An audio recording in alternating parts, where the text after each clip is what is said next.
Hey guys, welcome back to my YouTube channel, and today we're gonna be watching 3 true scary trucker horror stories by Mr. Nightmare. And before we get into this, make sure to like this video, subscribe, comment down below what you think of this video, and turn on the post notifications so you won't ever miss a video I make. Now let's get into it. Oh, this is getting spooky. Really spooky. Story 1. I've been a trucker for varying companies for 10 years. Oh, 3 years ago, I was working for a warehouse company in Kansas doing shipments.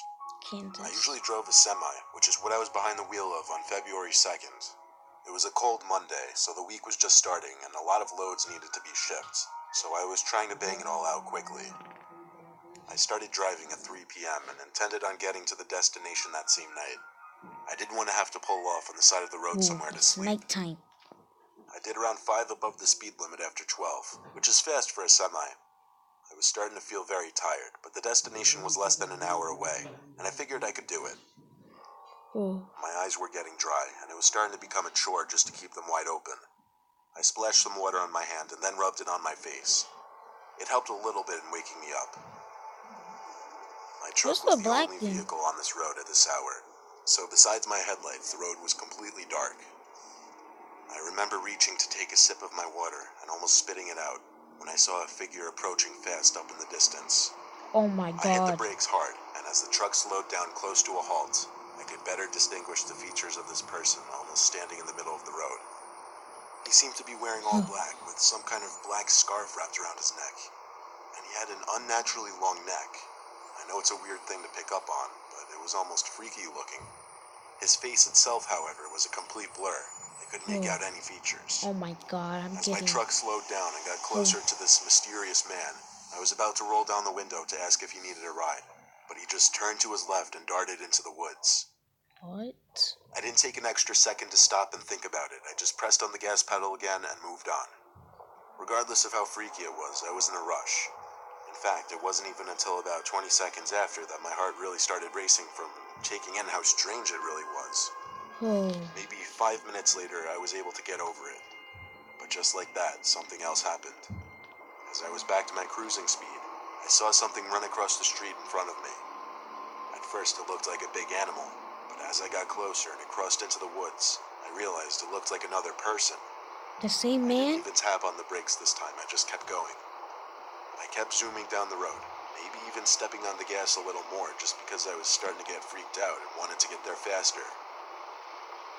Another few You see a minutes went by car? with nothing happening. However, I was getting increasingly tired, and at times I was even swerving into the other lane a little bit.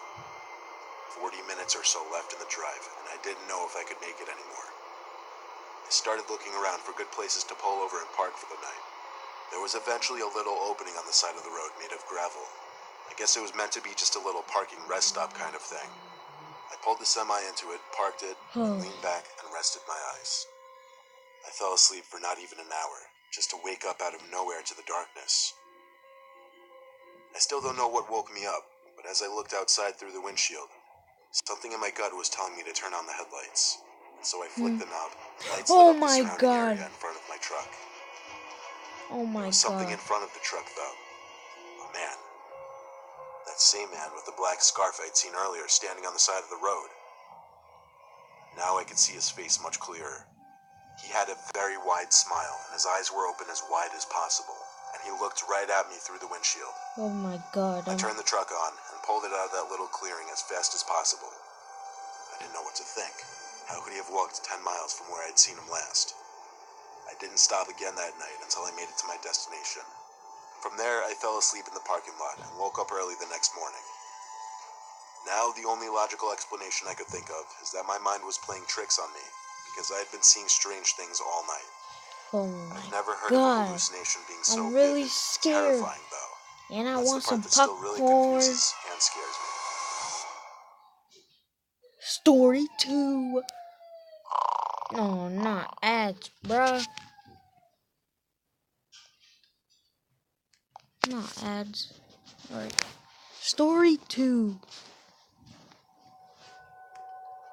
Oh, Before alright. getting an office job in the Oh, city, I was a UPS. UPS driver for 2 years. It was good money, and I enjoyed it for the most part.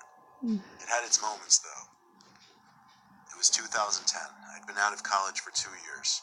Wow. I was working 11 to 7 on a Thursday. It was the dead of winter, so it was dark by like 5 o'clock. I wasn't exactly living in Palm Springs either. I was living in a small town in North Carolina. I don't want to call it ghetto or slummy, but it wasn't a very nice area at all. I did Okay. deliveries in that same town very often. The housing situation in this town was weird. Some blocks would have rows of houses and trailer homes spaced far away from each other, while other blocks were just completely desolate.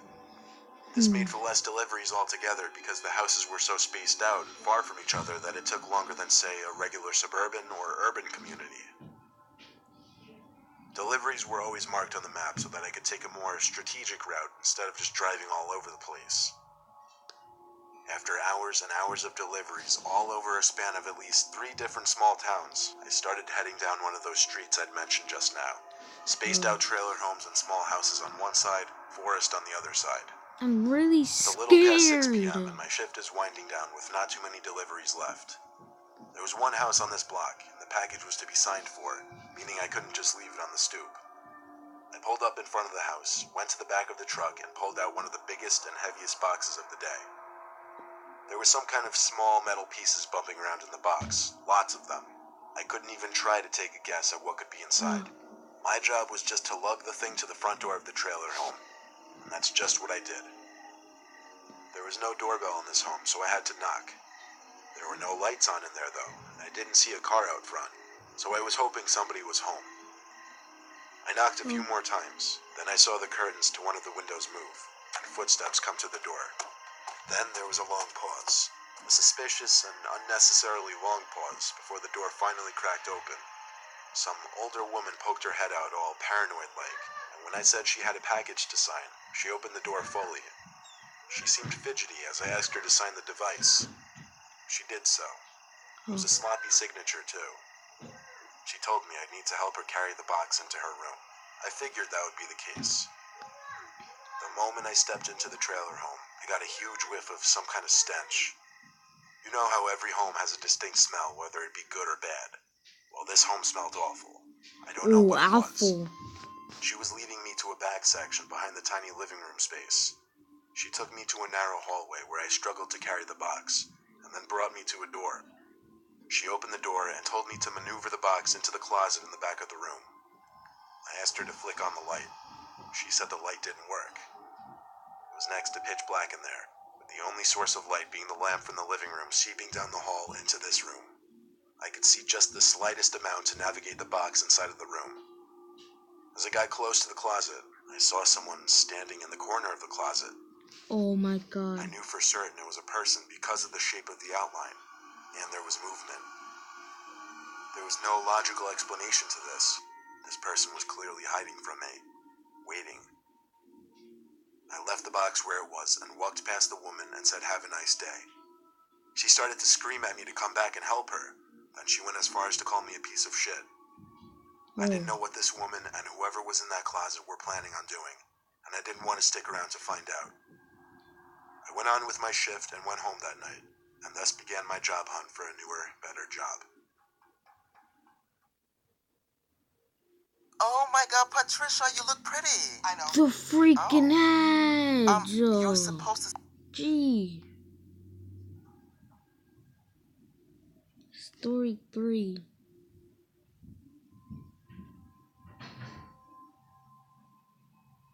I've been a truck driver since I was 25, and I've done a lot of night drives and of course had my fair share of odd experiences. I did deliveries for a number of different types of companies. Often I'd have to drive across state to make shipments to the receiving companies or stores. One day I had to drive literally from one side of California to the other to deliver a trailer full of wooden furniture items. Okay. Much of the drive was through open desert roads. It was going Arizona? to be many hours, and I already had a late start to the day, so I knew a majority of my drive would be in the dark. Given the nature of these desert roads at night, how straight they are and how little traffic there is, it meant I could push the truck a little faster than I would on other roads. This meant that when I saw the flashing rear lights of the car on the Sorry for the horizon, I had Spanish to hit guy. the brakes a little extra My hard to bring uncle the truck to a scared stop me. when I finally pulled up behind the car. It was an old Chevy Impala parked on the side of the road in the desert dirt. It had its hazards on. I got out of my truck because, of course, I had to be a good Samaritan and check if they needed help. I walked over to the car and tapped on the window, only to get no kind of response. I bent down a little to look into the car through the tinted window. There didn't seem to be anyone sitting inside.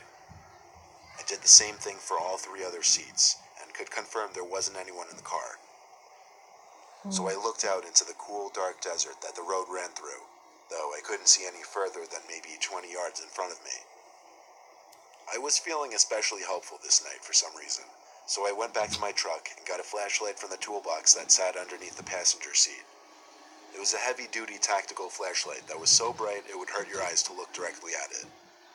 As soon as I turned it on, it revealed what appeared to be an abandoned gas station on the side of the road. Apparently I hadn't noticed it before. I guess the reason I didn't realize it before was because the whole fill-up or parking area was basically dirt. There wasn't any concrete. There were also only 2 gas pumps. Oh, Behind them was a small building, probably an old quick-stop store at one point. small building. It would make the most sense that whoever's car was over there would be in that building. I went to the front door, which was permanently jammed open, and the flashlight lit up a decent portion of the room inside. It was what I thought, Oh my a big God. convenience store you'd find So at many dirty. gas stations, or at least it used to be. It was no wonder it didn't last on a road like this, though. I called out to let anybody know of my presence, and that I was there to help. There was the slightest bit of echo in the room, which gave me chills for some reason. Then I heard something, probably a shoe, scrape against the floor on the opposite side of the room, behind a few shelves that were probably once filled with snack items and drinks. I called out once again, offering my help if it was needed. I am a little thirsty. Then I Oh heard my a deep, God. heavy whisper saying, "Get out." I understood what was said immediately, but I didn't understand why whoever said it would say that. I was also hearing heavy breathing in one corner of the room. It was enough to make me get the hell out of there in a hurry. On my walk back to my truck, this is what I heard. Oh. Oh my And God. there had to be at least 5 seconds of confusion. I didn't know if what I was hearing was real or not, if that even makes sense. I'm so scared. I ran to my truck and called 911 because, to be honest, I was too scared to go back in that.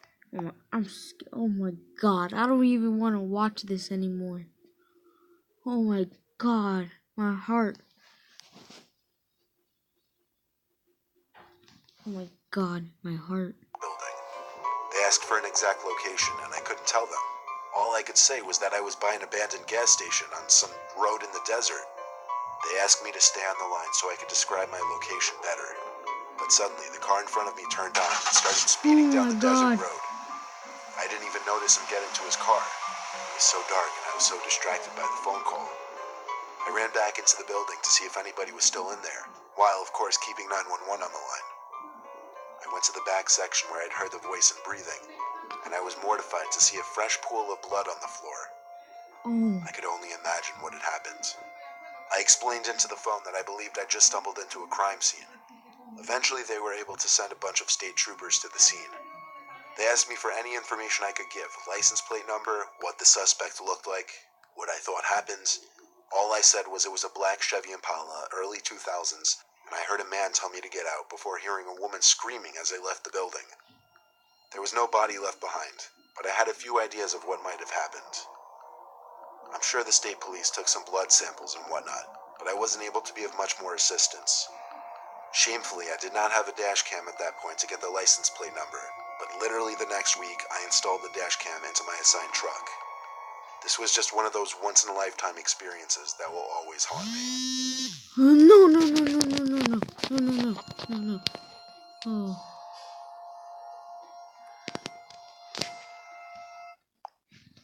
No, what is this?